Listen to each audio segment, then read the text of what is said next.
Every single day in Genesis ends exactly the same way. There was evening and there was morning. 6 times. Like a heartbeat you stop noticing because it never skips. Day 1, day 2, day 3, all the way to day 6. Then, day 7 arrives. And the sentence just stops. No evening, no morning, nothing. For 4,000 years, almost nobody stopped long enough to ask why. But once you do, you can't stop pulling on the thread, because the rest of the Bible seems to have been waiting for someone to ask. A New Testament letter reaches back across 1,000 years of history and points directly at that missing sentence, as if the entire argument depends on it. Centuries after that, Jesus picks a public fight, on purpose in front of witnesses, over the very day that sentence was supposed to describe. And the earliest Christians outside the New Testament build an entire theology around the day that comes right after it. One missing sentence, 3 separate collisions with it, centuries apart, by people who never read each other's work and had no reason to agree with one another. That's not a pattern a documentary invents. That's the kind of pattern you only find by actually going looking. So what really happened on the 7th day of creation? And why does nearly every major turn in Scripture keep finding its way back to a sentence that was never finished? Most of us assume we already know the answer, because we assume the Sabbath is something that already happened. An old practice, closed along with the rest of the Old Testament, safely behind us. This video is going to argue that assumption doesn't survive contact with the text, not in some abstract academic sense, in a way that changes what an ordinary day, including this one, actually is. The path back to that missing sentence starts with something almost embarrassingly simple: how Genesis actually tells time. Genesis 1 is built like a poem with a refrain. Light and darkness get named, waters get divided, land and sea get separated. Each act of creation gets its own day, and each day gets closed the same way, like a chorus repeating after every verse. It's not decoration, it's structure. The refrain tells the reader, this unit is finished, move to the next one. Look closely at the verb just before it, and the picture sharpens further. Genesis 2 says God finished his work. The Hebrew word there is kalah, and it means to bring something all the way to completion, not merely to stop working on it for a while. It's the difference between a builder putting down his tools for the night and a builder handing over a finished house. Genesis is telling us the project was actually done. Nothing was left half-built, and it's precisely because the work was finished that the next word carries the weight it does. The Hebrew word behind rested in Genesis 2 is shabbat. It doesn't mean God was tired and needed recovery. It means to cease, to stop in light of a completed task. God isn't shown catching his breath. He's shown declaring the work done. 6 days of making, then a 7th day of ceasing, and that ceasing gets a name, gets a blessing, gets set apart as holy. Of the entire creation week, only 1 day receives that treatment. Not day 1 with its light. Not day 6 with humanity itself. The 7th day, the day nothing new was made, is the one Genesis calls holy, which makes the missing refrain even stranger. If any day in the whole account deserved its closing formula, you'd expect it to be this one, the day God himself steps back and calls it good. Instead, of all 7, this is the one day the text refuses to close. Ordinary readers skim past it, but careful readers of Scripture across a wide range of traditions have flagged the same gap for a long time, and they draw the same basic conclusion: the missing evening and morning isn't a scribal accident. It's a signal. 6 days had boundaries because 6 days were about building something. The seventh day has no boundary because it isn't over. To trace where that signal leads, we have to follow it through several very different rooms of the same house. A psalm sung centuries after Moses, a sermon written to a congregation under real pressure, and a courtroom-style argument Jesus has with the religious leaders of his own day. Each one is a separate document, written to a separate audience, for a separate occasion. None of them was composed with the others open on the desk, and yet each one, independently, keeps circling back to the same unfinished sentence in Genesis 2. 3 writers, 3 centuries, none of them coordinating, all pulled toward the same missing line. Watch what happens when you follow that thread into the rest of the Bible, because Scripture picks the thread back up centuries later, in a psalm. Psalm 95 is a song of worship that suddenly turns into a warning. The psalmist recalls Israel's ancestors in the wilderness, the generation that left Egypt but never reached the promised land, and puts words directly in God's mouth. For 40 years I loathed that generation. Therefore I swore in my wrath, they shall not enter my rest. That word rest is doing something specific. On the surface, it's Canaan, the physical land, the place of settling down after decades of wandering. That's the reading you'd expect. But centuries after the psalm was written, a New Testament letter picks that exact verse back up and asks a question nobody had thought to ask. If rest just meant the land, why is God still offering it long after Israel already lived there? That letter is Hebrews, the very letter that reached back across 1,000 years to point at Genesis's missing sentence in the first place. It's worth walking through its argument slowly, because it's more careful than it first appears. The writer quotes Psalm 95's warning, then makes an observation that sounds almost like a technicality, until you feel its weight. Joshua, centuries earlier, had already led Israel into the promised land. Canaan was occupied. Cities were built. Generations lived and died there. And yet, long after that, the psalm is still written as though entering God's rest is something that hasn't happened yet, something still being offered, still able to be missed. The letter's own conclusion is direct. If Joshua had given them rest, God would not have spoken of another day. In other words, whatever God's rest actually is, it was never fully identical to a piece of land. Something bigger than Canaan has been sitting unclaimed the whole time. Hebrews traces that unclaimed rest all the way back, past Joshua, past the wilderness, past the psalm itself, to the one place a rest of God could possibly have first come from. Genesis 2, the 7th day. It's worth knowing who first received this argument, because it changes how much weight it was carrying. Hebrews was written to a community of Jewish believers who were under real pressure. Some scholars placed them in Rome, facing the kind of social cost that came with following Jesus rather than returning to the safety of the old, familiar covenant system they'd grown up inside. For readers like that, the rest of God wasn't an abstract theological puzzle. It was the whole question of whether walking away from everything comfortable and certain had actually been worth it. The writer isn't handing them a clever wordplay. He's handing worn-out, pressured people a reason not to go back. Here's where the letter uses a small grammatical detail that most translations flatten out. We who have believed enter that rest, the writer says.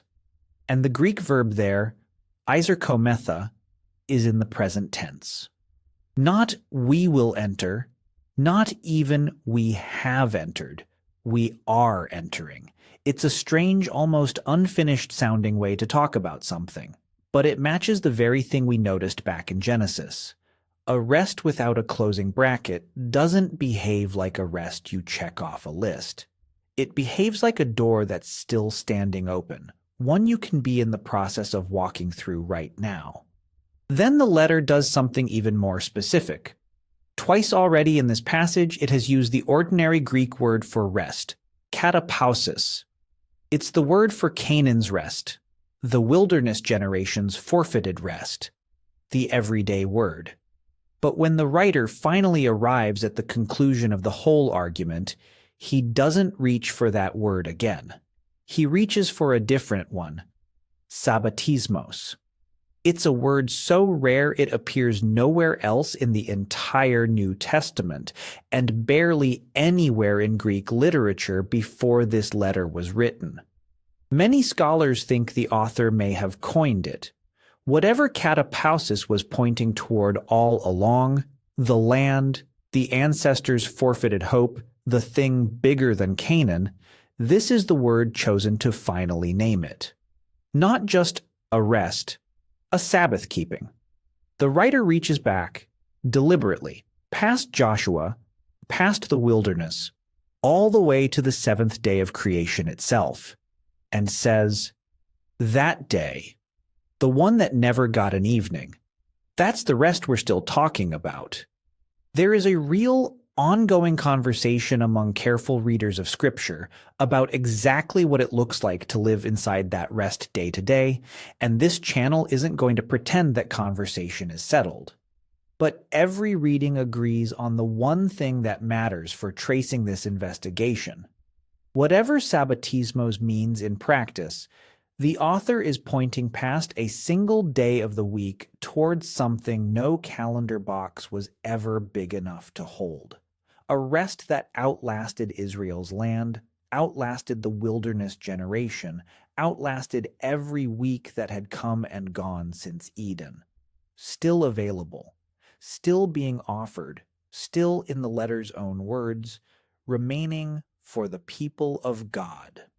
There's one more piece of the New Testament worth setting down here, because it names the pattern out loud instead of just implying it. Writing to the church at Colossae, Paul lists Sabbath observance alongside food laws and festival calendars, then makes a claim that would have startled a first-century reader far more than it startles us. These things, he says, were a shadow of the things to come, and the substance belongs to Christ. A shadow isn't nothing. A shadow is real, and it's genuinely cast by something. But nobody studies a shadow on the wall to learn about the wall. You study it to learn about whatever is standing in the light behind you, throwing it. Paul's argument only works if the seventh day was never meant to be the destination. It was cast by something else, standing further back in the light, and the whole reason a shadow is worth noticing is that it proves the real object is there. Which brings us to the strangest moment in this entire investigation, the moment we have to pull back and ask what it means that the rest is still open. If God truly ceased all creative work on day 7, and that ceasing has genuinely never closed, we'd expect God to still be perfectly, permanently at rest. No new act, no new work, just an eternal, motionless Sabbath. But that's not what we find when we open the Gospels. And here is the public fight this investigation promised you back at the very beginning. In John chapter 5, Jesus heals a man on the Sabbath, a direct, deliberate collision with the day of rest, provoked in front of witnesses who were watching for exactly this. And when he's confronted about it, he doesn't apologize, and he doesn't deny it. He answers with a single, staggering sentence. My Father is working until now, and I am working. Not I made an exception. Working. Present tense, same as that Greek verb back in Hebrews. The Father who ceased his creative work on day 7 is, in Jesus' own words, still at work inside that same rest, sustaining, healing, holding the world together. Without that activity, ever violating the ceasing that made the day holy in the first place. Rest, in other words, was never the absence of God's care. It's the space his care has always operated inside. Mark's Gospel records the same collision from a different angle. Jesus' opponents accuse his disciples of breaking the Sabbath by picking grain to eat, and his answer reframes the entire institution in one line. The Sabbath was made for man, not man for the Sabbath. Then he adds something even bolder. The Son of Man is Lord of the Sabbath, not a violator of it, not an exception to it, Lord of it, the one with the authority to say what it was for all along. Put those two moments together with what we found in Genesis and in Hebrews, and a single shape starts to emerge. The seventh day was never closed because it was never meant to be a single square on a calendar to begin with. It was the opening of an ongoing reality, God's finished work, continually available, continually active, that the rest of the Bible spends thousands of years slowly unwrapping. Let's pull back for a second because it's easy to lose the thread in the middle of a grammar lesson and a courtroom argument. Here's where we actually are. A missing sentence in Genesis 2 led us to a warning in Psalm 95. That warning led us to a letter written to exhausted, pressured believers who needed to know the door hadn't closed behind them. And that letter led us straight to Jesus himself, standing in the middle of a Sabbath argument, claiming to be doing the very thing the day was supposedly designed to forbid. 4 separate authors, 4 separate centuries, one unfinished sentence running underneath all of it like a single thread pulled taut. And we still haven't reached the moment the whole thread was tied to.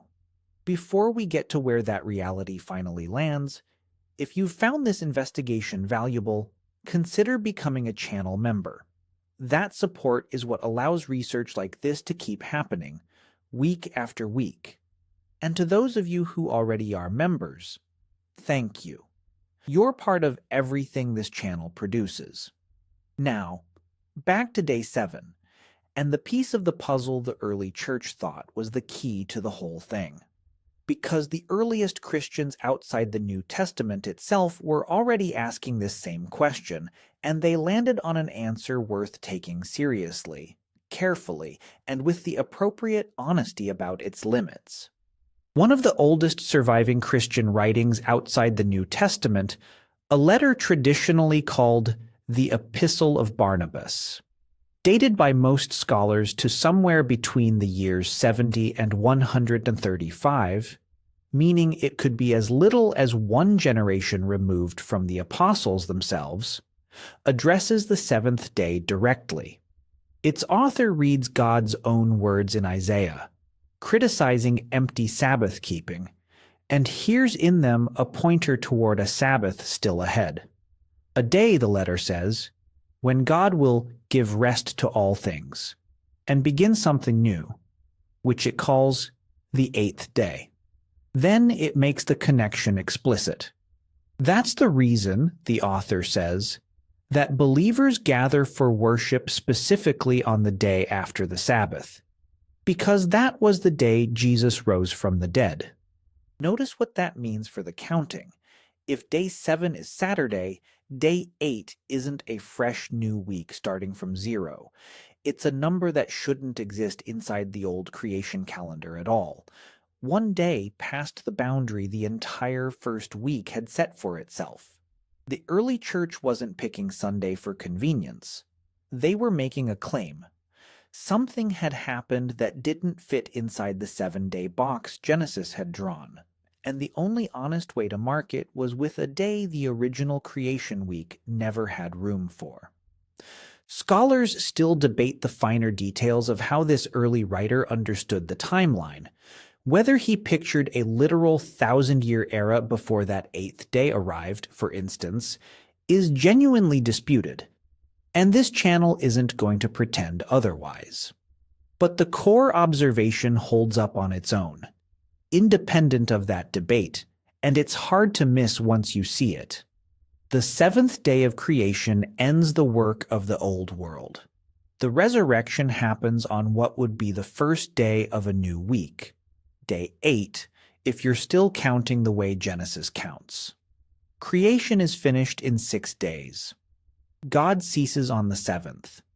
And, on what should have been an ordinary Sunday morning, A stone rolls away, and something the text of Genesis never quite closed. Finally, unmistakably, begins to open. This is why John's Gospel doesn't let the timing pass by unremarked. Jesus is crucified and buried and lies in the tomb precisely across the Sabbath. His body is at rest on the seventh day, the very day set apart from the beginning of everything. And on the first day of the following week, day 8 by the old count, the tomb is already empty. It's not a coincidence the Gospel writers stumbled into. It's the pattern the whole Bible had been building since Genesis 2, finally landing on the one moment history had been waiting on it to reach. Here is the whole shape of it, laid out plainly. Genesis leaves day 7 open because God's rest was never a single Saturday to be lived through and left behind. It was a standing invitation, the same invitation the wilderness generation heard and refused. The same invitation Psalm 95 kept extending centuries later.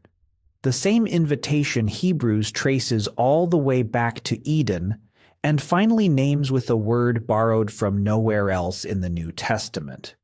Jesus doesn't cancel that invitation when he works on the Sabbath. He reveals what the rest was always for, not the absence of God, but the presence of God, active and available on the other side of everything finished. And on the 8th day, the day that shouldn't have existed by Genesis's own count, that invitation reopens for good. Unfinished, open, still standing. 3 words for the same reality, said 3 different ways, because no single sentence quite captures a rest that has been running underneath 4,000 years of scripture without ever once closing. So what does an unfinished sentence from 4,000 years ago have to do with you on an ordinary day in the middle of whatever you're carrying right now? It means the exhaustion you're circling, the sense that if you could just finish enough, earn enough, prove enough, you'd finally be allowed to stop, was never how this was supposed to work. Hebrews doesn't say rest is what's waiting for you after the labor. It says the rest came first, that it's been open since before the labor even started, and that the only thing standing between you and it is whether you'll believe it's actually there, not achieve it. Believe it. The text is specific about that word.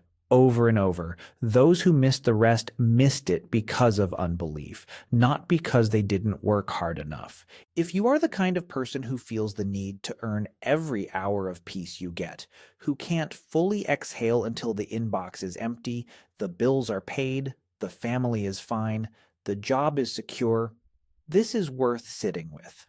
The 7th day was never a reward for 6 good days. It was a gift sitting at the front of the week, offered before there was anything to deserve it. Jesus doesn't invite the exhausted to come and finally rest once they've proven themselves. He says, "Come to me, all who labor and are heavy laden, and I will give you rest." Not, "Earn it, and I'll consider it." Come and receive it. Learn from him, and find, in the middle of an unfinished week, an already finished rest. Maybe that looks like the specific weight you're carrying into tonight, the diagnosis you're still waiting on, the relationship you can't seem to fix by trying harder at it, the version of yourself you keep promising you'll become once things finally calm down. Hebrews doesn't tell that wilderness generation they failed to enter rest because they didn't march far enough or fight hard enough. It says plainly that unbelief was the whole obstacle, a door they refused to walk through, standing open the entire time they were busy convincing themselves it wasn't there. And that changes what a hard week actually is. It's not a countdown to the moment you're finally allowed to stop. It's an invitation to stop carrying what you were never asked to carry in the first place, and to work instead from a rest that was already given, the way Jesus worked, in the middle of the Sabbath, without ever leaving it. That's really what his fight over the Sabbath was always about. He wasn't breaking the day, he was showing you what it was for. Proof, in front of witnesses that rest and work were never enemies inside the life of God, and were never meant to be enemies inside yours either. Go back one more time to that first page of the Bible. 6 times, the same 4 words close the day. There was evening, and there was morning. And then the 7th day comes, and the sentence just stops. For a long time, that felt like an accident, or an oversight, or a detail too small to matter. It isn't.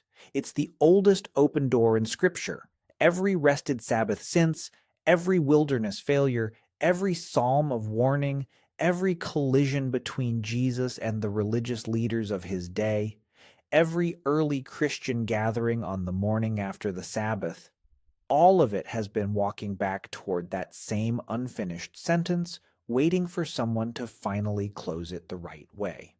And on a morning nobody was expecting, in a tomb outside Jerusalem, on what should have been the 8th day of a week that Genesis never numbered that high, it finally was.